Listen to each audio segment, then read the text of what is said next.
लोग सोचते हैं कि हम सब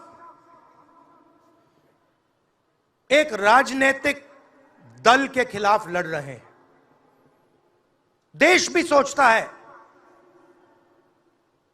कि ये जो नेता स्टेज पे बैठे हैं अलग अलग पॉलिटिकल पार्टीज से हैं, ये एक राजनीतिक पार्टी से लड़ रहे हैं। ये सच नहीं है, ये गलत है। हम राजनीतिक पार्टी से नहीं लड़ रहे हैं और यह समझने की जरूरत है।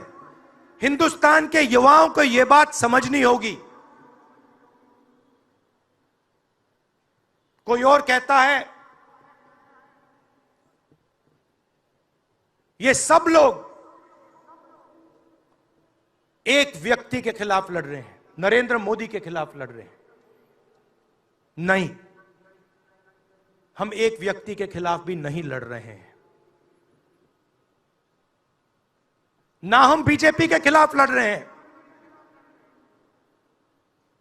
ना हम एक व्यक्ति के खिलाफ लड़ रहे हैं। एक व्यक्ति को चेहरा बनाकर ऊपर डाल रखा है।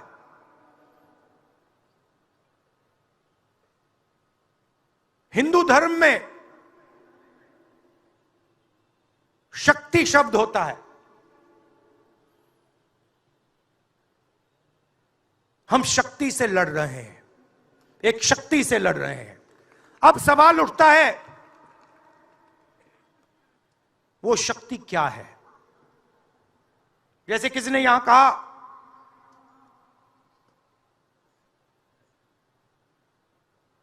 राजा की आत्मा ईवीएम में है। सही है, सही है। राजा की आत्मा ईवीएम में है।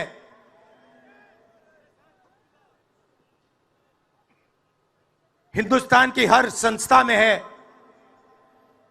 ईडी में है, सीबीआई में है, इनकम टैक्स डिपार्टमेंट में है।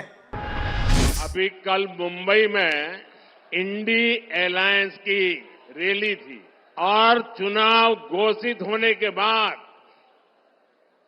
इंडी अलायंस की ये पहली और उनके लिए सबसे महत्वपूर्ण रैली थी।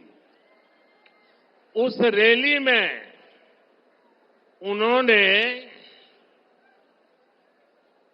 अपना घोषणा पत्र जाहिर किया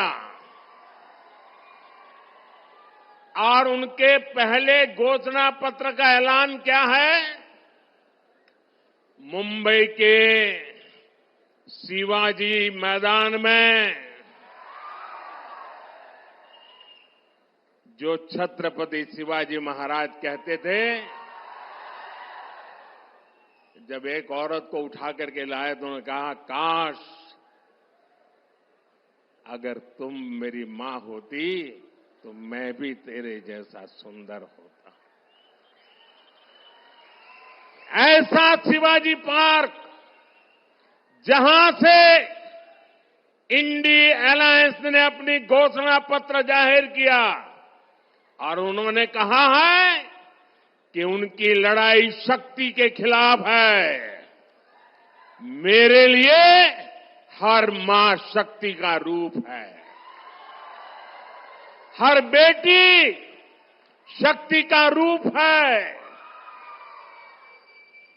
और मेरी इन माताओं बहनों की तरफ से, माताओं बहनों, आपको मैं शक्ति के रूप में पूजा करता हूं। मैं भारत मां का पुजारी हूं।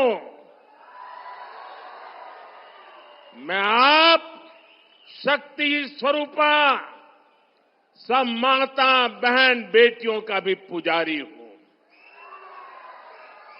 और जिन्होंने कल शिवाजी पार्क में इंडी अलायंस ने अपना घोषणा पत्र शक्ति को खत्म करने के लिए किया है, मैं इस चुनौती को स्वीकार करता हूं और मैं इन शक्ति स्वरूपा माताओं बहनों की रक्षा के लिए जान की बाजी लगा दूंगा, जीवन खपा दूंगा। क्या भारत की धरती पर कोई शक्ति के विनाश की बात कर सकता है क्या? क्या शक्ति का विनाश हमें मंजूर है? हम सब शक्ति की आराधना करते हैं कि नहीं करते हैं? पूरा हिंदुस्तान शक्ति की आराधना करता है कि नहीं करता है? अरे हमने तो चंद्रयान की सफलता को भी किसको समर्पित किया? चंद्रयान की सफलता को भी, जहां चंद्रयान ने लैंड किया, हमने उस सफलता को भी शिव शक्ति नाम देकर के शिव शक्ति को समर्पित किया है। और ये लोग शक्ति के विनाश का बिगुल फूंक रहे हैं। माताएं बहनें, शक्ति स्वरूपा आप है। क्या ऐसे लोगों को शक्ति का विनाश करने के मौका देंगे क्या? मौका देंगे क्या? शक्ति का विनाश करने वालों का विनाश होना चाहिए कि नहीं होना चाहिए? शक्ति स्वरूपा माताओं की रक्षा होनी चाहिए कि नहीं होनी चाहिए? शक्ति के संस्कार की रक्षा होनी चाहिए कि नहीं होनी चाहिए? और इसलिए भाइयों बहनों, इंडिया अलायंस ने कल अपनी घोषणा जाहिर कर दी है। घोषणा पत्र उनका जाहिर हो गया है और इसलिए लड़ाई एक तरफ शक्ति के विनाश के लोग करने वाले लोग हैं, दूसरी तरफ शक्ति की पूजा करने वाले लोग हैं। मुकाबला 4 जून को हो जाएगा। कौन शक्ति का विनाश कर सकता है और कौन शक्ति के आशीर्वाद प्राप्त कर सकता है, इसका मुकाबला 4 जून को हो जाएगा। Stay ahead with our cutting edge news app. Instantly access the latest shorts in just 1 minute and breaking news in just 50 words. Download now for a smarter, faster news experience.